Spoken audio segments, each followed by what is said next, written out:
ಅಲ್ಲ ರೀ ರಾಹುಲ್ ಗಾಂಧಿ ಅವರೇ, ನಿಮ್ಗೇನಾದ್ರೂ ತಲೆಯಲ್ಲಿ ಬುದ್ಧಿ ಇದೆಯಾ, ಇಲ್ಲ ಅದ್ರಲ್ಲಿ ಏನಾದ್ರೂ ಒಂಚೂರು ವಿಚಾರ ಅನ್ನೋದು ಇದೆಯಾ ಅನ್ನೋಂತ ಹಲವಾರು ಪ್ರಶ್ನೆಗಳನ್ನ ಕಾಡ್ತಾ ಇದೆ. ಇವತ್ತು ನ್ಯಾಯಾಲಯ ರಾಹುಲ್ ಗಾಂಧಿ ವಿರುದ್ಧ ಒಂದು FIR ಅನ್ನ ಮಾಡಿ ದ್ವಿಪೌರತ್ವದ ವಿರುದ್ಧ ಅಂತ ಹೇಳಿದೆ.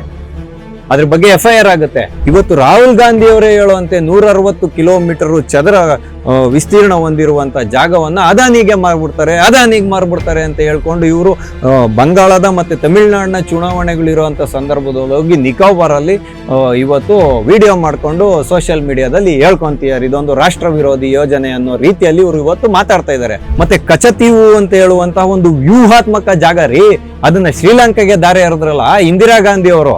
ಅವತ್ತು ನಿಮ್ಮ ಈ ಮಾನಸಿಕತೆ ಏನಿತ್ತು, ಅವತ್ತು ಆ ವಿಚಾರಗಳನ್ನ ಯಾಕೆ ಜನಗಳ ಮಧ್ಯೆ ನೀವು ಹೇಳ್ತಾ ಇಲ್ಲ ರಾಹುಲ್ ಗಾಂಧಿ ಅವರೇ? ಬಾಬಾ ಸಾಹೇಬ್ ಅಂಬೇಡ್ಕರ್ ಜಿ ಅವರು ಈ ದೇಶಕ್ಕೆ ಸಂವಿಧಾನವನ್ನ ನಿರ್ಮಾಣ ಮಾಡಿಕೊಟ್ಟಿದ್ದು ಈ ದೇಶದಲ್ಲಿ ಸುಸೂತ್ರವಾದಂತ ಆಡಳಿತ ನಡಿಬೇಕೆ ಅಂತ ಹೊರತು ಅದು ಬಿಟ್ಬಿಟ್ಟು ಕಾಂಗ್ರೆಸ್ ಪಾರ್ಟಿ ತನಗೆ ಬೇಕಾದಂಗೆ ತಿದ್ದುಪಡಿ ಮಾಡ್ಕೊಳ್ಳಿ ಅಂತ ಅಲ್ಲ. ಅವ್ರ ಅಕ್ಸಾಯಿ ಚಿಹ್ನೆ ಮೇಲೆ ಬಂದು ಏನಾದರೂ ಆಕ್ರಮಣ ಮಾಡಿದ್ರೆ ಅಥವಾ ಭಾರತದ ಸಾಗರದ ಗಡಿ ಪ್ರದೇಶಗಳಲ್ಲಿ ಭಾರತದ ಮೇಲೆ ನಿಗಾವಣೆ ಮಾಡ್ತಿದ್ದಾರೆ. ಭಾರತದ ನೌಕಾದಳಕ್ಕೆ ಎಲ್ಲೂ ಒಂದು ಸುಭದ್ರವಾದಂತ ನೌಕಾ ನೆಲೆ ಇಲ್ವಲ್ಲ, ಅದನ್ನ ಸೃಷ್ಟಿ ಮಾಡಬಾರ್ದಾ? ಅದನ್ನ ಸೃಷ್ಟಿ ಮಾಡಿದ್ರೆ ರಾಹುಲ್ ಗಾಂಧಿಗೆ ಯಾಕೆ ನೋವಾಗುತ್ತೆ ಅನ್ನೋದಾದ್ರೆ ತನ್ಮೂಲಕ ಅಪಪ್ರಚಾರವನ್ನ ಮಾಡೋದು, ವದಂತಿಗಳನ್ನ ಹಬ್ಬಿಸೋದು, ಅರಾಜಕತೆಯನ್ನ ಸೃಷ್ಟಿ ಮಾಡೋದು. ಭಾಜಪ ಸರ್ಕಾರ ಅಥವಾ ನರೇಂದ್ರ ಮೋದಿ ಅವರೇನಿದ್ದಾರೆ ದೇಶ ವಿರೋಧಿಗಳು, ಆದಿವಾಸಿಗಳ ವಿರೋಧಿಗಳು ಅಂತ ಹೇಳೋದು, ನಿಸರ್ಗವನ್ನ ಹಾಳು ಮಾಡುವಂತ ವ್ಯಕ್ತಿಗಳು ಅಂತ ಬಿಂಬಿಸಿ ತನ್ನ ಒಂದು ರಾಜಕೀಯದ ಬೇಳೆಯನ್ನ ಬೇಯಿಸ್ಕೊಳ್ಳಿಕ್ಕೆ ಈ ಮಹಾತ್ಮ ಹೊರಟಿರ್ತಕ್ಕಂಥದ್ದು ಅನ್ನೋದು ಬಹು ಸ್ಪಷ್ಟವಾಗಿ ಕಾಣ್ತಾ ಇದೆ. ಟಿವಿ ವಿಕ್ರಮದ ಸಮಸ್ತ ವೀಕ್ಷಕರಿಗೆ ಆಟೋವಾಲಾ ಕಾರ್ಯಕ್ರಮಕ್ಕೆ ಆತ್ಮೀಯವಾದ ಸ್ವಾಗತ. ನಾನು ನಿಮ್ಮ ಜಯಂತ್ ಪಾಂಡೆ. ಸ್ನೇಹಿತರೆ, ಆಟೋವಾಲಾ ಕಾರ್ಯಕ್ರಮಕ್ಕೆ ನಾವಿಂದು ಆಯ್ದುಕೊಂಡಂತಹ ವಿಷಯ ವಿರೋಧಿಸುವ ನೈತಿಕತೆ ರಾಹುಲ್ಗಿದೆಯಾ? ಹೌದು ಸ್ನೇಹಿತರೆ, ನಾನಿವತ್ತು ಈ ರೀತಿಯಾಗಿ ಹೇಳ್ತಾ ಇರೋದಕ್ಕೆ ಒಂದು ಪ್ರಬಲವಾದ ಕಾರಣ ಉಂಟು. ನೋಡಿ, ದೇಶವನ್ನು ಮುನ್ನಡೆಸಬೇಕಾದ್ರೆ ನಾವು ಹಲವಾರು ರೀತಿಯಾದಂಥ ಕಟ್ಟುನಿಟ್ಟಿನ ಕ್ರಮಗಳನ್ನು ತಗೊಬೇಕಾಗಿರೋದು ತೀರ್ಮಾನ ಅವಶ್ಯಕ. ಅದು ಕೂಡ ಇಂದಿನ ಒಂದು ಜಾಗತಿಕ ಪರಿಣಾಮದಿಂದಾಗಿ ಅಂತಾರಾಷ್ಟ್ರೀಯ ಭದ್ರತೆಗಳ ಕಾರಣಕ್ಕಾಗಿ ಕೆಲವು ಕಟ್ಟುನಿಟ್ಟಿನ ಕ್ರಮಗಳನ್ನು, ಕೆಲವು ಅತಿ ಮುಖ್ಯವಾದ ಯೋಜನೆಗಳನ್ನು ಜಾರಿಗೆ ತರಬೇಕಾಗಿರ್ತಕ್ಕಂಥದ್ದು ಮಹತ್ತರವಾದ ಒಂದು ಜವಾಬ್ದಾರಿ ಕೇಂದ್ರ ಸರ್ಕಾರದ್ದು.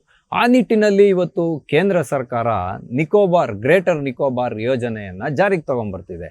ಯಾಕೆ ಅಂತ ಹೇಳಿದ್ರೆ, ಇವತ್ತು ಅಂತಾರಾಷ್ಟ್ರೀಯ ಮಟ್ಟದಲ್ಲಿ ಯಾವ ಗಂಭೀರವಾದ ಸಮಸ್ಯೆಗಳು ಭಾರತವನ್ನು ಕಾಡ್ತಾ ಇದೆಯೋ ಅದಕ್ಕೆ ಉತ್ತರವನ್ನು ಕಂಡ್ಕೊಬೇಕಾಗಿರೋದು ಕೂಡ ಭಾರತದ ಅನಿವಾರ್ಯ ಸಂದರ್ಭದಲ್ಲಿ ಇವತ್ತು ಇದೆ. ಭಾರತ ಅಂತ ಅನಿವಾರ್ಯ ಸಂದರ್ಭದಲ್ಲಿದೆ. ತನ್ನ ಭದ್ರತೆಯನ್ನ ಹೆಚ್ಚುಪಡಿಸ್ಕೊಬೇಕು, ರಾಜತಾಂತ್ರಿಕವಾಗಿ ಹಲವು ದೇಶಗಳನ್ನ ಕಟ್ಟಾಕ್ಲೇಬೇಕು, ತನಗೆ ಬೇಕಾಗಿರುವಂಥ ಬಂದೋಬಸ್ತುಗಳನ್ನು ಮಾಡ್ಕೊಬೇಕು. ಇಲ್ಲ ಅಂತ ಹೇಳಿದ್ರೆ ಈ ದೇಶನ ವಿದೇಶಿ ಶಕ್ತಿಗಳು ಹಾಳು ಮಾಡೋದ್ರಲ್ಲಿ ಯಾವುದೇ ಒಂದು ಅನುಮಾನವೇ ಬೇಡ ನಮಗೆ. ಇಂಥ ಸಂದರ್ಭದಲ್ಲಿ ನರೇಂದ್ರ ಮೋದಿ ಸರ್ಕಾರ ಏನು ಮಾಡ್ತಿದೆ, ಗ್ರೇಟರ್ ನಿಕೋಬಾರ್ ಯೋಜನೆಯನ್ನು ಜಾರಿಗೆ ತಗೊಂಡ್ಬಂದಿದೆ. ಯಾಕೆ ಅಷ್ಟೊಂದು ಮಹತ್ವವನ್ನು ಪಡ್ಕೊಂಡಿದೆ ಅನ್ನುವಂಥ ವಿಷಯ. ಬುಡಕಟ್ಟು ಜನಾಂಗ ಇರ್ಬೋದು, ನೈಸರ್ಗಿಕ ಸಂಪತ್ತು ಇರ್ಬೋದು, ಅಲ್ಲಿ ಅರಣ್ಯ ಸಂಪತ್ತು ಇರ್ಬೋದು, ನಾಶ ಆಗೋದ್ರೆ ಇವತ್ತು ಬಿಸಿ ಗಾಳಿ ಬಂದ್ಬಿಡುತ್ತೆ, ನಿಸರ್ಗನ ಹಾಳು ಮಾಡಿ ಇಂಥ ಯೋಜನೆ ಮಾಡಬೇಕಾ, ಅದಾನಿಗೆ ಮಾರ್ಬಿಡ್ತಿದ್ದಾರೆ ದೇಶನ ಅಂತೆಲ್ಲ ಇವತ್ತು ಪುಂಖವಾಗಿ ಪುಂಗಿ ಊದ್ಕೊಂಡು ಓಡಾಡ್ತಾ ಇದ್ದಾರಲ್ಲ ಮಿಸ್ಟರ್ ರಾಹುಲ್ ಗಾಂಧಿ ಅವರು. ಇವತ್ತು ನ್ಯಾಯಾಲಯ ರಾಹುಲ್ ಗಾಂಧಿ ವಿರುದ್ಧ ಒಂದು FIR ಅನ್ನ ಮಾಡಿ ದ್ವಿಪೌರತ್ವದ ವಿರುದ್ಧ ಅಂತ ಹೇಳಿದೆ. ಅದ್ರ ಬಗ್ಗೆ FIR ಆಗುತ್ತೆ. ನಿಮ್ಮ ದ್ವಿಪೌರತ್ವದ ಬಗ್ಗೆನೆ ಒಂದು ಸ್ಪಷ್ಟತೆಯನ್ನು ಕೊಡುವಂತಹ ಮನಸ್ಥಿತಿಯನ್ನು ಹೊಂದಿಲ್ಲದೆ ಇರತಕ್ಕಂಥ ರಾಹುಲ್ ಗಾಂಧಿ ಅವರು ಇವತ್ತು ದೇಶದ ಭದ್ರತೆ ಬಗ್ಗೆ, ದೇಶದ ನೈಸರ್ಗಿಕ ಸಂಪತ್ತಿನ ಬಗ್ಗೆ, ಮತ್ತೆ ಅದಾನಿಗೆ ದೇಶವನ್ನು ಮಾರ್ಬಿಡ್ತಾರೆ ಅಂತ ಅನ್ನೋದ್ರ ಬಗ್ಗೆ, ಇವತ್ತು ದೇಶದ ಹಲವಾರು ವಿಚಾರಗಳ ಬಗ್ಗೆ ಮಾತನಾಡುವಂತಹ ನೈತಿಕತೆಯನ್ನು ಹೊಂದಿದ್ದಾರಾ ಅನ್ನುವಂಥ ಪ್ರಶ್ನೆಯಲ್ಲಿ ಬಹುಮುಖ್ಯವಾಗಿ ನನ್ನ ಕಾಡ್ತಾ ಇರ್ತಕ್ಕಂಥದ್ದು. ಸ್ನೇಹಿತರೆ, ಇವಾಗ ದೇಶದ ಒಂದು ಭದ್ರತೆಯ ದೃಷ್ಟಿಯಿಂದ ನೋಡುವಾಗ ವ್ಯೂಹಾತ್ಮಕವಾದ ಕೆಲವು ಪ್ರದೇಶಗಳಿದೆ. ಅದರಲ್ಲಿ ಅಂಡಮಾನ್ ಮತ್ತು ನಿಕೋಬಾರ್ನ ದ್ವೀಪ ಸಮೂಹವು ಕೂಡ ಒಂದು. ಇವತ್ತು ರಾಹುಲ್ ಗಾಂಧಿ ಅವರೇ ಹೇಳುವಂತೆ 160 ಕಿಲೋಮೀಟರ್ ಚದರ ವಿಸ್ತೀರ್ಣ ಹೊಂದಿರುವಂಥ ಜಾಗವನ್ನು ಅದಾನಿಗೆ ಮಾರ್ಬಿಡ್ತಾರೆ ಅಂತ ಹೇಳ್ಕೊಂಡು ಇವರು ಬಂಗಾಳದ ಮತ್ತು ತಮಿಳುನಾಡಿನ ಚುನಾವಣೆಗಳಿರುವಂಥ ಸಂದರ್ಭದಲ್ಲಿ ಹೋಗಿ ನಿಕೋಬಾರಲ್ಲಿ ಇವತ್ತು ವಿಡಿಯೋ ಮಾಡಿಕೊಂಡು ಸೋಷಿಯಲ್ ಮೀಡಿಯಾದಲ್ಲಿ ಹೇಳ್ಕೊಂತಿದ್ದಾರೆ ಇದೊಂದು ರಾಷ್ಟ್ರ ವಿರೋಧಿ ಯೋಜನೆ ಅನ್ನೋ ರೀತಿಯಲ್ಲಿ ಇವರು ಇವತ್ತು ಮಾತಾಡ್ತಾ ಇದ್ದಾರೆ. ಅಲ್ಲ ರೀ ರಾಹುಲ್ ಗಾಂಧಿ ಅವರೇ, ನಿಮ್ಗೇನಾದ್ರೂ ತಲೆಯಲ್ಲಿ ಬುದ್ಧಿ ಇದೆಯಾ, ಇಲ್ಲ ಅದ್ರಲ್ಲಿ ಏನಾದ್ರೂ ಒಂಚೂರು ವಿಚಾರ ಅನ್ನೋದು ಇದೆಯಾ ಅನ್ನೋಂಥ ಹಲವಾರು ಪ್ರಶ್ನೆಗಳನ್ನ ಕಾಡ್ತಾ ಇದೆ. ಆದ್ರೆ ಅದನ್ನ ಕೇಳಿದ್ರೆ ಕಾಂಗ್ರೆಸ್ಸಿಗರಿಗೆ ಉರಿ ಆಗ್ಬಾರ್ದ ಜಾಗದಲ್ಲೆಲ್ಲ ಉರಿ ಆಗೋಗುತ್ತೆ. ಅವ್ರು ಇದನ್ನ ಒಪ್ಪುವಂತ ಮಾನಸಿಕತೆನೇ ಈ ಕಾಂಗ್ರೆಸ್ಸಿಗರಿಗಿಲ್ಲ. ಈತ ಊದ ಅಂತ ಪುಂಗಿನ ಸಮರ್ಥನೆ ಮಾಡೋದ್ರಲ್ಲೇ ಈತನ ಹಿಂಬಾಲಕರು ಕಾಲವನ್ನ ಕಳಿತಿದ್ದಾರೆ. ಸಾಮಾಜಿಕ ಜಾಲತಾಣಗಳಲ್ಲಿ ಈ ಕಾಂಗ್ರೆಸ್ಸಿಗರ ಒಂದು ಅಬ್ಬರ ನೋಡ್ರೆ ತುಂಬಾ ಹೇಸಿಗೆ ತರಿಸುವಂತ ರೀತಿಯಲ್ಲಿ ಇವತ್ತು ಇವ್ರ ಅಬ್ಬರವನ್ನ ಮಾಡ್ತಾ ಇರ್ತಕ್ಕಂಥದ್ದು. ಅಲ್ಲ ರೀ, ಇವತ್ತು ಒಂದು ಬಂದರನ್ನ ಕಟ್ಟಿದ್ರೆ ಅಂಡಮಾನ್ ನಿಕೋಬಾರ್ನ ಒಂದು ಜಾಗದಲ್ಲಿ ಅದಾನಿ ಕಂಪನಿಗೆ ಮಾರ್ಬಿಡ್ತಾರ, ಅದನ್ನ ದೀರ್ಘಕಾಲಕ್ಕೆ ಲೀಸ್ ಕೊಡ್ತಾರೆ ಯಾವುದೇ ಒಂದು ಕಂಪನಿಗೆ ಭೂಮಿಯನ್ನ. ಕಾಂಗ್ರೆಸ್ ಪಕ್ಷ ಯಾವುದೇ ಒಂದು ಖಾಸಗಿ ಕಂಪನಿಗೆ ಈ ದೇಶದಲ್ಲಿ 60 ವರ್ಷಗಳ ಕಾಲ ಆಳ್ವಿಕೆ ಮಾಡಿದಾಗ ಯಾವುದೇ ಭೂಮಿಯನ್ನ ಭೋಗ್ಯಕ್ಕೆ ಕೊಡ್ಲೇ ಇಲ್ವಾ? ಬೆಂಗಳೂರಿನಲ್ಲೇ ಸಾಕಷ್ಟು ಉದಾಹರಣೆ ಇದೆಯಲ್ರಿ.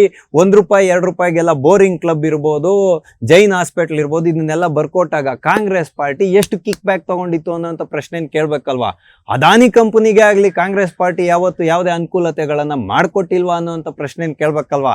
ಹೇಳ್ರಿ ರಾಹುಲ್ ಗಾಂಧಿ ಅವರೇ, ಅದಾನಿ ಕಂಪನಿಯಿಂದ ದೇಣಿಗೆಯನ್ನ ಕಾಂಗ್ರೆಸ್ ಪಾರ್ಟಿ ಪಡೆದಿದೆಯೋ ಇಲ್ಲೋ ಅಂತ ಪ್ರಶ್ನೆನೂ ನಾವು ಕೇಳಬೇಕಾಗುತ್ತೆ. ಯಾಕೆ ಅಂತ ಹೇಳಿದ್ರೆ ಇವರು ಮಾಡ್ತಾ ಇರುವಂತ ವಿಚಾರಗಳಿರ್ಬೋದು, ಎತ್ತುತ್ತಾ ಇರುವಂತ ವಿಚಾರಗಳಿರ್ಬೋದು, ಇವತ್ತು ಸಂಪೂರ್ಣವಾಗಿ ದೇಶದಲ್ಲಿ ಅರಾಜಕತೆಯನ್ನ ಸೃಷ್ಟಿ ಮಾಡುವಂತಹ, ಶಾಂತಿಯನ್ನ ಕದಡುವಂತಹ, ಅಪಪ್ರಚಾರವನ್ನು ಮಾಡುವಂತಹ, ತನ್ಮುಖೇನ ಲಾಭವನ್ನು, ರಾಜಕೀಯ ಲಾಭವನ್ನು ಪಡೆಯುವಂತಹ ಸನ್ನಿವೇಶವನ್ನ ಸೃಷ್ಟಿ ಮಾಡ್ತಾ ಇದೆ ಅಂತ ನಾವು ಘಂಟಾಘೋಷವಾಗಿ ಎಲ್ಲಿ ಬೇಕಾದ್ರೂ ನಿರ್ಭಯವಾಗಿ ಹೇಳ್ಬೋದು. ಯಾಕೆ ಅಂತ ಹೇಳಿದ್ರೆ ಈ ಕಾಂಗ್ರೆಸ್ ಪಾರ್ಟಿ ಇವತ್ತು ದೇಶದ ಭದ್ರತೆಯ ಜೊತೆಯಲ್ಲಿ ಚೆಲ್ಲಾಟ ಆಡಿರ್ತಕ್ಕಂಥದ್ದು ಒಂದು ಸಣ್ಣ ಮಗುವಿಗೂ ಗೊತ್ತಿರುವಂತ ವಿಚಾರ. ಯಾಕೆ ಅಂತ ಹೇಳಿದ್ರೆ ನೀವು ನೋಡ್ರಿ, 1962ನೇ ಇಸ್ವಿಯಲ್ಲಿ 30,000 ಚದರ ಕಿಲೋಮೀಟರ್ಗಿನ ಹೆಚ್ಚಿನ ಜಾಗನ ಚೀನಾಗೆ ಬಿಟ್ಕೊಟ್ರಲ್ಲ ನೆಹರು ಅವರು. ಅಕ್ಸಾಯ್ ಚೀನ್ ಅಂತ ಇವತ್ತೇನ್ ಕರಿತೀವಿ, ಒಂದು ಗರಿಕೆ ಹುಲ್ಲು ಕೂಡ ಬೆಳೆದೇ ಇರುವಂತ ಜಾಗ ಭಾರತಕ್ಕೆ ಏನ್ ಬೇಕು ಅನ್ನುವಂತಹ ಒಂದು ವಿಚಾರವನ್ನು ಹೊಂದಿತ್ತು ಕಾಂಗ್ರೆಸ್ ಪಾರ್ಟಿ. ಇಂಥ ಕಾಂಗ್ರೆಸ್ ಪಾರ್ಟಿ ಇವತ್ತು ದೇಶದ ಒಂದು ನಿಕೋಬಾರ್ನ ಪ್ರದೇಶದ ಬಗ್ಗೆ ಮಾತಾಡುವಂತ ನೈತಿಕತೆಯನ್ನು ಹೊಂದಿದ್ಯಾ? ಮತ್ತೆ ಕಚತೀವು ಅಂತ ಹೇಳುವಂತಹ ಒಂದು ವ್ಯೂಹಾತ್ಮಕ ಜಾಗ ರೀ, ಅದನ್ನ ಶ್ರೀಲಂಕಾಗೆ ದಾರಿ ಎರೆದ್ರಲ್ಲ ಇಂದಿರಾ ಗಾಂಧಿ ಅವರು. ಅವತ್ತು ನಿಮ್ಮ ಈ ಮಾನಸಿಕತೆ ಏನಿತ್ತು? ಅವತ್ತು ಆ ವಿಚಾರಗಳನ್ನ ಯಾಕೆ ಜನಗರ ಮಧ್ಯೆ ನೀವು ಇವತ್ತು ಹೇಳ್ತಾ ಇಲ್ಲ ರಾಹುಲ್ ಗಾಂಧಿ ಅವರೇ? ಉತ್ತರ ಹೇಳ್ಬೇಕಾಗುತ್ತೆ ನೀವು. ಇವತ್ತು ಒಬ್ಬ ಸಾಮಾನ್ಯ ಮನುಷ್ಯನಾಗಿ ನಾನು ಪ್ರಶ್ನೆ ಮಾಡ್ತಾ ಇದ್ದೀನಿ.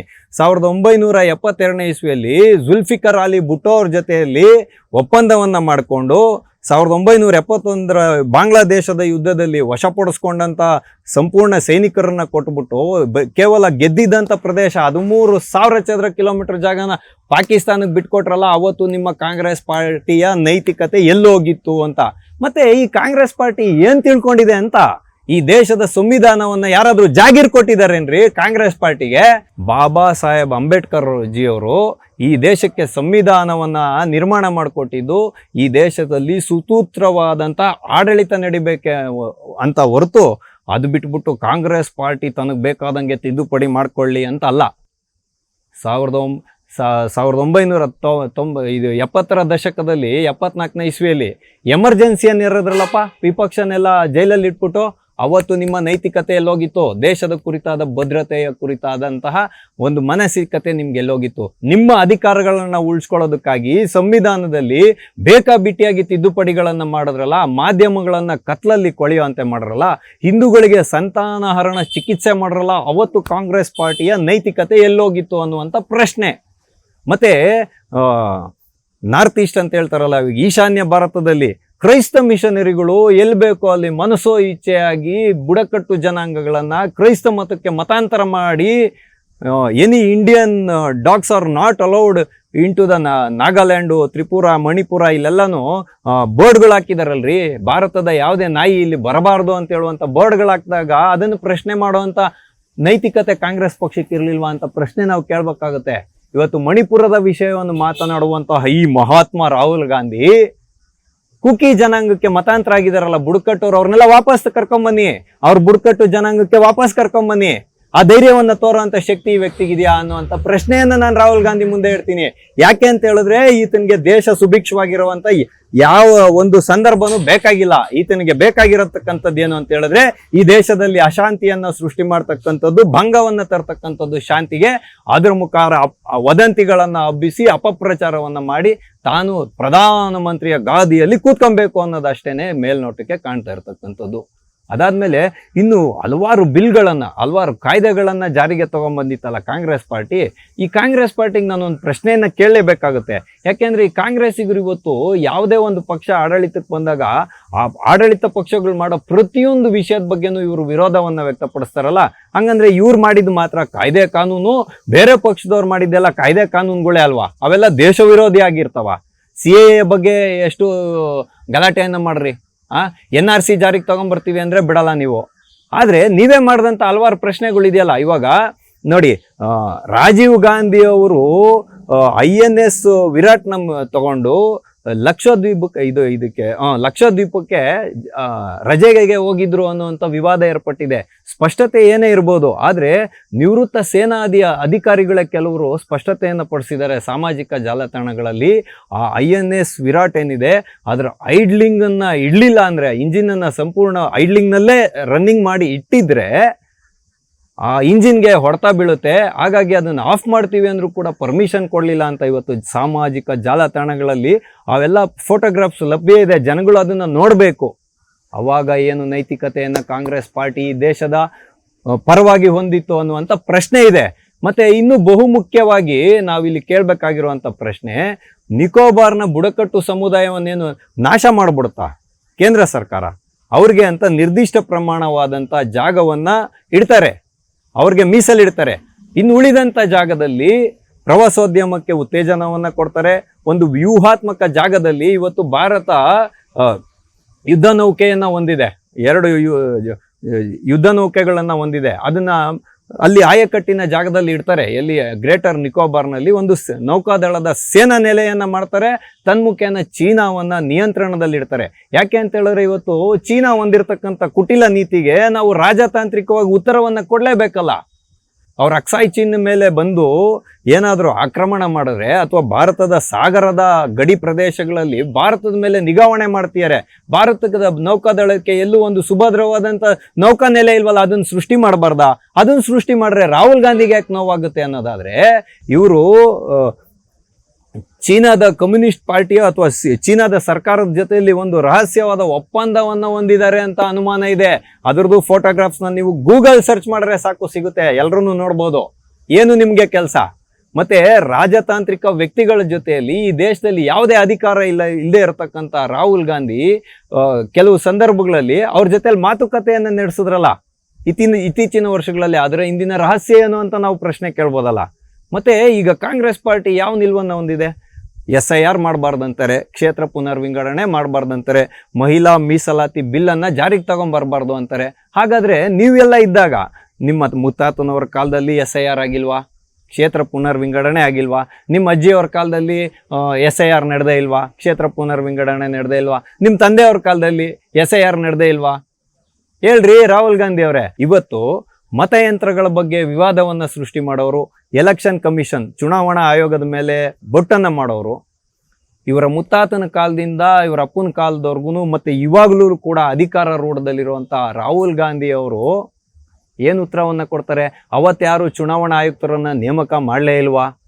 ಚುನಾವಣಾ ಆಯೋಗಕ್ಕೆ ಮತಯಂತ್ರಗಳ ಮುಖಾಂತರ, ವಿದ್ಯುನ್ಮಾನ ಮತಯಂತ್ರಗಳ ಮುಖಾಂತರ ಚುನಾವಣೆಯನ್ನು ನಡೆಸಬೇಕು ಅಂತ ಇದೇ ಕಾಂಗ್ರೆಸ್ ಪಾರ್ಟಿ ಅಲ್ವೇನ್ರಿ ಅವತ್ತು ಅನುಮತಿಯನ್ನು ಕೊಟ್ಟಿದ್ದು? ಆ ಅನುಮತಿಯನ್ನು ಆದೇಶನ ಆಧರಿಸಿ ತಾನೇ ಇವತ್ತು ಚುನಾವಣಾ ಆಯೋಗ ಇವತ್ತು ಮಾಡ್ತಾ ಇರ್ತಕ್ಕಂಥದ್ದು, ಮತಯಂತ್ರಗಳ ಮುಖಾಂತರ ಚುನಾವಣೆಯನ್ನು. ಹಾಗಾದರೆ ಇವತ್ತು ಇದೇ ರಾಹುಲ್ ಗಾಂಧಿ ಇಷ್ಟೊಂದು ದೇಶದ ಭದ್ರತೆ ಬಗ್ಗೆ ತಲೆ ಕೆಡಿಸ್ಕೊಂಡಿರಲ್ಲಪ್ಪ. 106 ಮರಗಳನ್ನು ಕಡಿಬೇಕಾಗುತ್ತೆ. ಆದರೆ ಕಡಿದ್ರೆ ಅದನ್ನು ಪರ್ಯಾಯವಾಗಿ ಕೇಂದ್ರ ಸರ್ಕಾರ ಏನಾದರೂ ಮರಗಳನ್ನು ಬೆಳೆಸುವಂಥ ಬೇರೆ ಪ್ರದೇಶದಲ್ಲಿ ಕೆಲಸವನ್ನು ಮಾಡಲಿಲ್ಲ ಅಂದರೆ ಈ ವಿರೋಧ ಪಕ್ಷದ ನಾಯಕ ವಿರೋಧ ಮಾಡಬೇಕು ಅಂತಕ್ಕಂಥದ್ದು, ಮತ್ತು ನಾನು ಕೂಡ ವಿರೋಧ ಮಾಡಬೇಕು ಅಂತಕ್ಕಂಥದ್ದು, ಅಂದರೆ ಒಬ್ಬ ಸಾಮಾನ್ಯ ಮನುಷ್ಯ ಕೂಡ ವಿರೋಧ ಮಾಡಬೇಕು ಅಂತಕ್ಕಂಥದ್ದು ಮೂಲ ವಿಚಾರ. ನಿಸರ್ಗಕ್ಕೆ ಹಾನಿ ಆಗಬಾರ್ದು, ಅದರ ಜೊತೆಯಲ್ಲಿ ದೇಶವನ್ನು ಕೂಡ ರಕ್ಷಣೆ ಮಾಡ್ಕೊಬೇಕು. ನೋಡ್ರಿ, ಇವತ್ತು ಒಂದು ಲಭ್ಯತೆಯ ಮಾಹಿತಿಯ ಪ್ರಕಾರ ವಿಶ್ಲೇಷಕರ ವಿಶ್ಲೇಷಣೆಗಳ ಮುಖಾಂತರ ನೋಡೋದಾದರೆ ಭಾರತದ ಹಡಗುಗಳು ಕೂಡ ಎಲ್ಲೆಲ್ಲೋ ಹೋಗ್ತವೆ. ಹಾಗಾಗಿ ಮಲೈಕಾ ಅಂತ ಹೇಳೋದು, ಅಂದರೆ ಮಲೈಕಾ ಸ್ಟ್ರೇಟ್, ಅಂದರೆ ಮಲೈಕಾ ಜಲಸಂಧಿ ಏನಿದೆ ಅದ್ರ ಮುಖಾಂತರ ಚೀನಾದ ಹಡಗುಗಳು ಹಾದೋಗ್ತವೆ ಇಂಧನವನ್ನು ತಗೊಂಡು. ನಾಳೆ ದಿನ ರೇರ್ ಅರ್ತ್ ಮೆಟೀರಿಯಲ್ಸ್ ಇವಾಗ ವಿದ್ಯುತ್ ಗಾಡಿಗಳು ಅಂದರೆ ವಿದ್ಯುತ್ ಚಾಲಿತ ಗಾಡಿಗಳನ್ನು ಮಾಡೋದಕ್ಕೆ ಬೇಕಾಗಿರುವಂಥ ಖನಿಜ ಸಂಪತ್ತುಗಳನ್ನು ಚೀನಾ ಏನಾದರೂ ಕೊಡಲಿಲ್ಲ ಅಂದರೆ ಭಾರತದ ಒಂದು ಗಡಿ ಪ್ರದೇಶದ ಮೇಲೆ ಸಬ್ಮರೀನ್ಗಳನ್ನು ಕಳಿಸಿದ್ರೆ, ಯುದ್ಧ ನೌಕೆಗಳನ್ನು ಕಳಿಸಿದ್ರೆ, ಈ ಗ್ರೇಟರ್ ನಿಕೋಬಾರ್ ಏನಿದೆ ಇಲ್ಲಿ ನೌಕಾ ನೆಲೆಯನ್ನು ಮಾಡಿದ್ರೆ ಚೀನಾ ಅಷ್ಟು ಈಸಿಯಾಗಿ ತನ್ನ ಬಾಲವನ್ನು ಬಿಚ್ಚಕ್ಕಾಗಲ್ಲ ಅನ್ನೋದು ಈ ದೇಶದ ಸಾಮಾನ್ಯ ಮನುಷ್ಯನಾಗಿ ನನಗೆ ಅರ್ಥ ಆಗ್ತಾ ಇದೆ. ಈ ದೇಶಕ್ಕೆ ಪ್ರಧಾನಿ ಮಂತ್ರಿ ಆಗಬೇಕಾಗಿರುವ 58 ವರ್ಷದ ಯುವ ನಾಯಕನಿಗೆ ಅರ್ಥ ಆಗ್ತಾ ಇಲ್ಲ. ಇವರು ದೇಶದಿಂದ ಹೊರಗಡೆ ಹೋದಾಗ ಎಲ್ಲ ವಿದೇಶಿ ಶಕ್ತಿಗಳ ಜೊತೆಯಲ್ಲಿ ಭಾರತ ವಿರೋಧಿ ಹೇಳಿಕೆಗಳನ್ನು ಕೊಟ್ಕೊಂಡು ಕೂತ್ಕೊಳ್ಳೋ ಈ ಮನುಷ್ಯ ಇವತ್ತು ಚುನಾವಣೆಯನ್ನು ಬಿಟ್ಟುಬಿಟ್ಟು ಇವತ್ತು ಗ್ರೇಟರ್ ನಿಕೋಬಾರ್ನ ವಿಷಯದ ಬಗ್ಗೆ ತಗಾದೆಯನ್ನು ತೆಗೆದಿರ್ತಕ್ಕಂಥದ್ದು ಎಷ್ಟು ಮಟ್ಟಿಗೆ ಸಮಂಜಸ ಅನ್ನುವಂಥ ಪ್ರಶ್ನೆ ಇವತ್ತು ಬಂದಿರತಕ್ಕಂಥದ್ದು. ಇವರು ಇವತ್ತು ದ್ವಿಭಾಷಾ ಸೂತ್ರವನ್ನು ಜಾರಿಗೆ ತೊಗೊಂಬರ್ಬೇಕು ಅಂತ ಗಲಾಟೆ ಮಾಡ್ತಿದ್ದಾರೆ ಕರ್ನಾಟಕದಲ್ಲಿ. ಆದರೆ ತ್ರಿಭಾಷಾ ಸೂತ್ರವನ್ನು ಜಾರಿಗೆ ತೊಗೊಂಬಂದಿದ್ದು ಇದೇ ಕಾಂಗ್ರೆಸ್ ಪಾರ್ಟಿ ಅನ್ನುವಂಥ ಪ್ರಶ್ನೆಗೆ ಎಲ್ಲೂ ಉತ್ತರ ಹೇಳಲ್ಲ ಇವರು. ಇನ್ನೂ ಬಹುಮುಖ್ಯವಾಗಿ ನನ್ನ ಕಾಡುವಂಥ ಪ್ರಶ್ನೆ, ನಮ್ಮ ಬ್ರ್ಯಾಂಡ್ ಬೆಂಗಳೂರಿನಲ್ಲಿ ಇವತ್ತು GBA ಅಂದರೆ BBMP ಇತ್ತು ಹಳೇದು, ಅವರು ಒಂದು ಗುಂಡಿಯನ್ನು ಮುಚ್ಚಲಿಕ್ಕೆ 1 ಲಕ್ಷ ರೂಪಾಯಿ ಖರ್ಚು ಮಾಡಿದಾರಲ್ಲ, ಇದ್ರ ಬಗ್ಗೆ ಈ ಮಹಾತ್ಮ ಪ್ರಶ್ನೆಯನ್ನೇ ಕೇಳಲ್ಲ. ಯಾಕೆಂದ್ರೆ ನಿಮ್ಮದೇ ಕಾಂಗ್ರೆಸ್ ಪಾರ್ಟಿ ತಾನೇ ಇಲ್ಲಿರೋದು ಆಡಳಿತ ರೂಢದಲ್ಲಿ, ಇದ್ರ ಬಗ್ಗೆ ಎಲ್ಲ ಪ್ರಶ್ನೆ ಎತ್ತಲ್ಲ ಆಯ್ತಾ, ದೊಡ್ಡ ವಿಚಾರಗಳನ್ನ ಇಟ್ಕೊಂಬರೋದು. ಹಾಗಾಗಿ ಸ್ನೇಹಿತರೆ, ಇವತ್ತು ಅಲ್ಲಿ ಏನಾದರೂ ಬಂದರು ನಿರ್ಮಾಣ ಆದರೆ ಅಲ್ಲಿ ಅಂತಾರಾಷ್ಟ್ರೀಯ ಏನು ಹಡಗುಗಳು ಓಡಾಡ್ತವೆ ಎಲ್ಲ ದೇಶದ್ದು, ಭಾರತದ ಹಡಗುಗಳು ತಂಗಿ ಹೋಗುವಂಥ ವ್ಯವಸ್ಥೆಯನ್ನು ಮಾಡಿದ್ರೆ, ಅಂದರೆ ಸರಕು ಸಾಗಣೆ ಮಾಡೋವಂಥ ಹಡಗುಗಳು, ಮತ್ತು ಅಲ್ಲಿ ಹಡಗುಗಳನ್ನು ತಯಾರು ಮಾಡೋದಿರ್ಬೋದು ಅಥವಾ ಅದನ್ನು ರಿಪೇರಿ ಮಾಡೋದಿರ್ಬೋದು, ಸರ್ವಿಸಿಂಗ್ ಅಂತಾರಲ್ಲ ಅದೆಲ್ಲ ಮಾಡೋವಂಥ ಒಂದು ಇದನ್ನು ಮಾಡಿದ್ರೆ, ವ್ಯವಸ್ಥೆಗಳನ್ನು ಮಾಡಿದ್ರೆ, ಪ್ರವಾಸೋದ್ಯಮಕ್ಕೆ ಒಂದು ದಾರಿಯನ್ನು ಮಾಡಿಕೊಟ್ರೆ ಉದ್ಯೋಗ ಸೃಷ್ಟಿಯಾಗುತ್ತೆ. ದೇಶದ ಭದ್ರತೆಗೂ ಕೂಡ ಒಂದು ವ್ಯೂಹಾತ್ಮಕವಾದ ಜಾಗ ಅದು. ಅದನ್ನು ನಾವು ಬಿಟ್ಕೊಟ್ಕೊಂಡು ಕೂತ್ಕೊಳೋದಕ್ಕಾಗಲ್ಲ. ಇವರು ಮಾಡಿಕೊಂಡಿರುವಂಥ ರಹಸ್ಯ ಒಪ್ಪಂದಗಳಕ್ಕೆ ಎಲ್ಲಿ ಭಂಗ ಬಂದ್ಬಿಡುತ್ತೋ, ಚೀನಾದ ಅಣತಿ ಮೇಲೆ ತಾನೆಲ್ಲಿ ಕುಣಿಬಾರ್ದು ಅಂತ ವಿಷಯವನ್ನು ಇಟ್ಕೊಂಡು ರಾಹುಲ್ ಗಾಂಧಿ ಅವರು ಇವತ್ತು ತಗಾದೆಯನ್ನು ತೆಗೆದಿರ್ತಕ್ಕಂಥದ್ದು. ತನ್ಮೂಲಕ ಅಪಪ್ರಚಾರವನ್ನು ಮಾಡೋದು, ವದಂತಿಗಳನ್ನು ಹಬ್ಬಿಸೋದು, ಅರಾಜಕತೆಯನ್ನು ಸೃಷ್ಟಿ ಮಾಡೋದು. ಭಾಜಪ ಸರ್ಕಾರ ಅಥವಾ ನರೇಂದ್ರ ಮೋದಿ ಅವರೇನಿದ್ದಾರೆ ದೇಶ ವಿರೋಧಿಗಳು, ಆದಿವಾಸಿಗಳ ವಿರೋಧಿಗಳು ಅಂತ ಹೇಳೋದು, ನಿಸರ್ಗವನ್ನು ಹಾಳು ಮಾಡುವಂಥ ವ್ಯಕ್ತಿಗಳು ಅಂತ ಬಿಂಬಿಸಿ ತನ್ನ ಒಂದು ರಾಜಕೀಯದ ಬೇಳೆಯನ್ನು ಬೇಯಿಸ್ಕೊಳ್ಳಿಕ್ಕೆ ಈ ಮಹಾತ್ಮ ಹೊರಟಿರ್ತಕ್ಕಂಥದ್ದು ಅನ್ನೋದು ಬಹು ಸ್ಪಷ್ಟವಾಗಿ ಕಾಣ್ತಾ ಇದೆ. ಹಾಗಾಗಿ ಕಳೆದ ಒಂದು 5-6 ತಿಂಗಳಿಂದನೇ ಸೋನಿಯಾ ಮೇಡಮ್ ಅವರು ಒಂದು ಆರ್ಟಿಕಲನ್ನು ಬರೆದಿದ್ರು ಇದೇ ಗ್ರೇಟರ್ ನಿಕೋಬಾರ್ನ ವಿಷಯದಲ್ಲಿ. ಇವಾಗೆಲ್ಲ ವಿಷಯಗಳು ಸತ್ತೋಯ್ತಲ್ಲ. ಹಾಗಾಗಿನೇ ನೋಡಿ, ಗುಜರಾತ್ನಲ್ಲಿ ನಡೆದಂಥ ಸ್ಥಳೀಯ ಚುನಾವಣೆಗಳಿಗೆ ಮತ್ತು ನಗರಸಭೆ ಪುರಸಭೆಗಳಿಗೆ ನಡೆದಂಥ ಸ್ಥಳೀಯ ಚುನಾವಣೆಗಳಲ್ಲಿ ಕಾಂಗ್ರೆಸ್ 7 ಹೆಸರಿಲ್ದಂಗೆ ಹೊಟ್ಟೋಗಿದೆ. ಯಾವುದೋ ಒಂದು ಜಾಗದಲ್ಲಿ ಏನೋ ಗೆದ್ದಿರೋದನ್ನ ಇಟ್ಕೊಂಡು ಇವತ್ತು ಮೋದಿ ಹುಟ್ಟಿದಂಥ ಜಾಗದಲ್ಲಿ, ಮೋದಿಯ ತವರು ರಾಜ್ಯದಲ್ಲೇನೆ ಇವತ್ತು ಕಾಂಗ್ರೆಸ್ ಪಾರ್ಟಿ ಜಯಬೇರಿಯನ್ನು ಬಾರಿಸ್ತಿದೆ ಅಂತ ಬಿಂಬಿಸ್ಕೊತಾ ಇರೋರಿಗೆ ನಾಚಿಕೆ ಆಗಬಾರ್ದು ನೀವೇ ಹೇಳಿ. ಯಾಕೆಂದರೆ 9,700 ಚಿಲ್ಲರೆ ಸ್ಥಳೀಯ ಚುನಾವಣೆಗಳಿಗೆ ನಡೆದಂಥ ಚುನಾವಣೆಯಲ್ಲಿ ಕಾಂಗ್ರೆಸ್ ಪಾರ್ಟಿ ಎಷ್ಟು ಸೀಟ್ ತೊಗೊಂಡಿದೆ ಅಂತ ಇವರು ಎಷ್ಟು ಕಡೆ ಉತ್ತರವನ್ನು ಹೇಳ್ತಾ ಇಲ್ಲ. ಆದರೆ ಬೆರಳೆಣಿಕೆಯಷ್ಟು ಜಾಗವನ್ನು ಗೆದ್ದಿರೋದನ್ನ ಇಟ್ಕೊಂಡು ಇವತ್ತು ಗುಜರಾತಲ್ಲಿ ಗೆದ್ದಿದ್ದೀವಿ ಅಂತ ಬಿಂಬಿಸ್ಕೊಂಡು ಸೋಲಿನ ಸರ್ದಾರನ ಬೆನ್ನೆಲುಬಾಗಿ ನಿಂತ್ಕೊಂತಿದ್ದಾರೆ ಈ ಕಾಂಗ್ರೆಸ್ಸಿನ ಹಿಂಬಾಲಕರು. ನೋಡಿ, ಇಲ್ಲಿ ಪಕ್ಷ ಯಾವುದೇ ಇರಲಿ, ದೇಶದ ಅಭಿವೃದ್ಧಿಗೆ ಕಂಟಕವನ್ನು ತರುವಂತಹ, ದೇಶದ ಶಾಂತಿಗೆ ಭಂಗವನ್ನು ತರುವಂತಹ, ಜಾತಿ ಮತ ಪಂಥಗಳ ಹೆಸರಲ್ಲಿ ಜನಗಳನ್ನು ವಿಭಜನೆ ಮಾಡ್ತಕ್ಕಂತಹ, ಮತ್ತು ದೇಶಕ್ಕೆ ಅನುಕೂಲವಾಗುವಂಥ ಯೋಜನೆಗಳನ್ನು ತರುವಾಗ ಅದ್ರ ಬಗ್ಗೆ ಅಪಪ್ರಚಾರ ಮಾಡೋವಂಥವ್ರನ್ನ ನಾವು ಏನಂತ ಹೇಳಬೇಕು? ಅರಾಜಕತೆ ಸೃಷ್ಟಿ ಮಾಡೋರು ಅಂತಾನೆ ತಾನೇ ಹೇಳ್ಬೇಕು. ರಾಷ್ಟ್ರ ವಿರೋಧಿ ಚಟುವಟಿಕೆ ಮಾಡೋರು ಅಂತ ತಾನೇ ನಾವು ಹೇಳ್ಬೇಕಾಗುತ್ತೆ. ಆದರೆ ಅದನ್ನ ಹೇಳಿದ್ರೆ ಈ ಕಾಂಗ್ರೆಸ್ಸಿಗರ ಮೈಯೆಲ್ಲ ಕೆಂಡಮಂಡಲ ಆಗೋಗ್ಬಿಡುತ್ತೆ. ಯಾರು ಇವ್ರನ್ನ ಪ್ರಶ್ನೆನೇ ಮಾಡಬಾರ್ದು. ಇವ್ರು ಹೇಳಿದ್ದಕ್ಕೆಲ್ಲದಕ್ಕೂ ಮೊನ್ನೆ ಕೇರಳದಲ್ಲೆಲ್ಲ ಹೋಗಿ ಮಾಡ್ತಾ ಇದ್ರಲ್ಲ ಇವರೇ, ರಾಹುಲ್ ಗಾಂಧಿ ಅವರು ಹಿಂಗೆಲ್ಲ ಎಕ್ಸರ್ಸೈಸ್ ಮಾಡಿ ಜೀವಸೂರ್ ಸಂಸ್ಕೃತಿಯನ್ನು ತಗೊಂಬರೋಕೆ ಹೊರಟಿರೋ ರಾಹುಲ್ ಗಾಂಧಿ ಇವತ್ತು ಗ್ರೇಟರ್ ನಿಕೋಬಾರ್ ಯೋಜನೆಯ ಬಗ್ಗೆ ಪ್ರಶ್ನೆ ಎತ್ತಿರ್ತಕ್ಕಂಥದ್ದು ಹಾಸ್ಯಾಸ್ಪದ ಸಂಗತಿ. ರಾಹುಲ್ ಗಾಂಧಿ ಮಾಡ್ತಾ ಇರತಕ್ಕಂಥದ್ದು ಹಾಸ್ಯಾಸ್ಪದ ಸಂಗತಿ. ದೇಶದ ಭೌಗೋಳಿಕ ಪ್ರದೇಶ ಯಾವ ರೀತಿಯಾಗಿದೆ, ವ್ಯೂಹಾತ್ಮಕ ಕ್ಷೇತ್ರಗಳು ಯಾವ ರೀತಿಯಾಗಿದೆ ಅನ್ನೋವಂಥ ಕನಿಷ್ಠ ಜ್ಞಾನನೂ ಇಲ್ದಿರ ಈ ಮನುಷ್ಯ ಮಾತಾಡ್ತಿದ್ದಾರೆ ಅಂತ ಹೇಳಿದ್ರೆ ಇವ್ರಿಗೆ ನಾಚಿಕೆ ಆಗಬೇಕು ಅಂತಾನೆ ನಾನು ಈ ಮೂಲಕ ಹೇಳ್ತೀನಿ. ಹಾಗಾಗಿನೇ ಇವತ್ತು ಗ್ರೇಟರ್ ನಿಕೋಬಾರ್ ಯೋಜನೆ ಜಾರಿಗೆ ಬಂದರೆ ಅದನ್ನು ಅದಾನಿ ಕಂಪ್ನಿನೇ ಮಾಡಲಿಲ್ಲ. ಪಾಪ ರಾಹುಲ್ ವಿನ್ಸಿ ಅಂತ ಹೇಳ್ಕೊಂಡು ಇವತ್ತು ವಿವಾದಗಳು ಏರ್ಪಟ್ಟಿದೆಯಲ್ಲ, ಈ ರಾಹುಲ್ ವಿನ್ಸಿ ಅವರು ಇವ್ರದೇ ಯಾವುದಾದ್ರೂ ಒಂದು ಕಂಪ್ನಿ ಬೇಕಾದ್ರೆ ಬಂದು ಮಾಡಲಿ, ಟೆಂಡರನ್ನು ಹಾಕ್ಕೊಂಡು, ಏನು ತೊಂದರೆ ಇಲ್ಲ. ಆದರೆ ಭಾರತಕ್ಕೆ ಇವತ್ತು ಬೇಕಾಗಿರ್ತಕ್ಕಂಥದ್ದು ನಿಕೋಬಾರ್ನ ಸುತ್ತಳತೆಯಲ್ಲಿರ್ತಕ್ಕಂತಹ ಅರಬ್ಬಿ ಸಮುದ್ರದಲ್ಲಿರ್ತಕ್ಕಂತಹ ತೈಲ ನಿಕ್ಷೇಪಗಳನ್ನು ಹೊರಗಡೆ ತೆಗಿಬೇಕು. ದೇಶದ ಒಂದು ತೈಲದ ಬೇಡಿಕೆಯನ್ನು ಪೂರೈಸಬೇಕು ಅನ್ನುವಂಥ ಒಂದು ಗಂಭೀರವಾದ ಸವಾಲುಗಳು ಇರೋದು ಇವತ್ತು ಕೇಂದ್ರ ಸರ್ಕಾರದ ಮುಂದೆ. ಅದಕ್ಕೆ ತೊಡರುಗಾಲಾಗ್ತಿರಲ್ರಿ ನೀವು. ಬೆಲೆ ಏರಿಕೆ ಆದರೆ ಬಾಯ್ ಬಡ್ಕೊಂತಿರ್ತಾನೆ ಮನುಷ್ಯ. ಬೆಲೆ ಏರಿಕೆ ನಿಯಂತ್ರಣದಲ್ಲಿರಬೇಕು ಅಂತ ಈ ಇಂಧನ ಸಂಪನ್ಮೂಲಗಳನ್ನು ಭೂಮಿಯಿಂದ ತೆಗಿಬೇಕೋ ಬೇಡವೋ? ತೆಗೆದ್ರೆ ತಾನೇ ಈ ದೇಶದ ಬೇಡಿಕೆಯನ್ನು ಪೂರೈಸೋಕ್ಕಾಗೋದು. ಹಾಗಾಗಿ ಚೀನಾದ ಮೇಲೆ ನಿಯಂತ್ರಣ ಇಡ್ತಕ್ಕಂಥದ್ದು ಬಹುಮುಖ್ಯವಾದಂತಹ ಒಂದು ಗಂಭೀರವಾದಂತಹ ಸವಾಲು ಇವತ್ತು ಭಾರತಕ್ಕೆ. ಯಾಕೆಂದರೆ ಚೈನಾದ ಹಡಗುಗಳು ಆ ಕಡೆಯಿಂದ ಓಡಾಡಬೇಕಾದ್ರೆ ಭಾರತವನ್ನೇನಾದರೂ ರಾಜತಾಂತ್ರಿಕವಾಗಿ ಮಣಿಲಿಕ್ಕೆ ಹೊರಟ್ರೆ ಚೈನಾ, ಮಲೈಕಾ ಜಲಸಂಧಿಯ ಮಾರ್ಗದ ಮುಖಾಂತರ ಚೀನಾದ ಹಡಗುಗಳಿಗೆ ದಾರಿಯನ್ನು ಮಾಡಿಕೊಡಲ್ಲ ಅನ್ನುವಂಥ ಪ್ರಶ್ನೆಯನ್ನು ಇಟ್ಕೊಂಡು ಇವಾಗ ಹೊರ್ಮೋಜ್ ಜಲಸಂಧಿಯಲ್ಲಿ ನಾವೆಲ್ಲ ನೋಡ್ತಾ ಇದೀವಲ್ಲ, ಅದೇ ರೀತಿಯಾದಂಥ ಒಂದು ಆಯಕಟ್ಟಿನ ಜಾಗ. ಈ ಆಯಕಟ್ಟಿನ ಜಾಗದ ಮೇಲೆ ಭಾರತ ಸರ್ಕಾರ ನಿಯಂತ್ರಣ ತಗೊಬಾರ್ದು ಅಂತ ಈತ ಸವಾಲನ್ನು ಎಸಿತಾನೆ ಅಂದರೆ ಈತ ಯಾವ ರೀತಿಯಾದಂಥ ವಿರೋಧ ಪಕ್ಷದ ನಾಯಕ, ಯಾವ ರೀತಿಯಾದಂಥ ದೇಶಭಕ್ತ ಅನ್ನೋದಕ್ಕೆ ನೀವೇ ಉತ್ತರವನ್ನು ಕಂಡ್ಕೊಳ್ಳಿ. ಹಾಗಾಗಿನೇ ನಾನು ನಿಮಗೆ ಎಲ್ಲರಿಗೂ ಮೊಟ್ಟ ಮೊದಲೇ ಸ್ಪಷ್ಟಪಡಿಸಿದ್ದು, ವಿರೋಧವನ್ನು ವ್ಯಕ್ತಪಡಿಸುವಂತಹ ನೈತಿಕತೆ ರಾಹುಲ್ ಗಾಂಧಿಗಿದೆಯಾ ಅನ್ನುವಂಥ ಪ್ರಶ್ನೆಯನ್ನು ನಾನು ಎತ್ತಿದ್ದು. ಹಾಗಾಗಿ ವಿರೋಧವನ್ನು ವ್ಯಕ್ತಪಡಿಸುವ ನೈತಿಕತೆ ರಾಹುಲ್ ಗಾಂಧಿಗಿದೆಯಾ ಇಲ್ವಾ ಅನ್ನುವಂಥದ್ದು ರಾಹುಲ್ ಗಾಂಧಿನೇ ಸ್ವತಃ ಸ್ಪಷ್ಟತೆಯನ್ನು ಪಡಿಸ್ಬೇಕು. ಆದರೆ ಈತ ಎಲ್ಲೂ ಸ್ಪಷ್ಟತೆಯನ್ನು ಪಡಿಸಲ್ಲ. ವದಂತಿಗಳನ್ನು ಹೇಳೋದ್ರ ಮುಖಾಂತರನೇ ತನ್ನ ವರ್ಚಸ್ಸನ್ನು ಬೆಳೆಸ್ಕೊಂಡು ಒಂದಲ್ಲ ಒಂದಿನ ಈತ ದೇಶದ ಒಂದು ಭದ್ರತೆಗೆ ಮುಳುವು ಹಾಗೆ ಆಗ್ತಾರೆ. ತನ್ಮುಖೇನ ಒಂದು ಅಧಿಕಾರದ ಲಾಲಸೆಯನ್ನು ಈತ ತೀರಿಸ್ಕೊಳ್ತಾನೆ. ಅದಕ್ಕೆ ನಾವು ಯಾರು ಬಲಿಯಾಗಬಾರ್ದು ಅನ್ನುವಂಥ ಪ್ರಶ್ನೆಯನ್ನು ನಿಮ್ಮೆಲ್ಲರ ಮುಂದೆ ಇಡುವುದರ ಮುಖಾಂತರ ಇಂದಿನ ಆಟೋವಾಲಾ ಕಾರ್ಯಕ್ರಮವನ್ನು ನಾವು ಮುಗಿಸ್ತಾ ಇದ್ದೇವೆ. ಮುಂದೆ ಇಂತಹದ್ದೇ ಒಂದು ಕುತೂಹಲಕಾರಿಯಾದ ವಿಷಯದೊಂದಿಗೆ ನಾವೆಲ್ಲರೂ ಮತ್ತೆ ಭೇಟಿಯಾಗೋಣ. ಅಲ್ಲಿವರೆಗೂ ಟಿವಿ ವಿಕ್ರಮವನ್ನು ಸಬ್ಸ್ಕ್ರೈಬ್ ಮಾಡುವುದರ ಮುಖಾಂತರ, ನಿಮ್ಮ ಸದ್ವಿಚಾರಗಳನ್ನು ಕಾಮೆಂಟ್ ಮಾಡುವುದರ ಮುಖಾಂತರ ಹಾಗೂ ಶೇರ್ ಮಾಡುವುದರ ಮುಖಾಂತರ ನಮ್ಮನ್ನು ಪ್ರೋತ್ಸಾಹಿಸಿ. ಟಿವಿ ವಿಕ್ರಮ, ದೇಶ ನಿಮ್ಮ ಕೈಯಲ್ಲಿ. ಈ ಕಾರ್ಯಕ್ರಮ ನಿಮಗೆ ಇಷ್ಟ ಆಗಿದ್ದಲ್ಲಿ ಲೈಕ್, ಶೇರ್ ಹಾಗೂ ಕಮೆಂಟ್ ಮಾಡಿ. ಟಿವಿ ವಿಕ್ರಮದ ಕಾರ್ಯಕ್ರಮಗಳನ್ನು ನಿರಂತರವಾಗಿ ವೀಕ್ಷಿಸಲು ಸಬ್ಸ್ಕ್ರೈಬ್ ಮಾಡಿ, ಬೆಲ್ ಐಕನ್ ಒತ್ತಿ.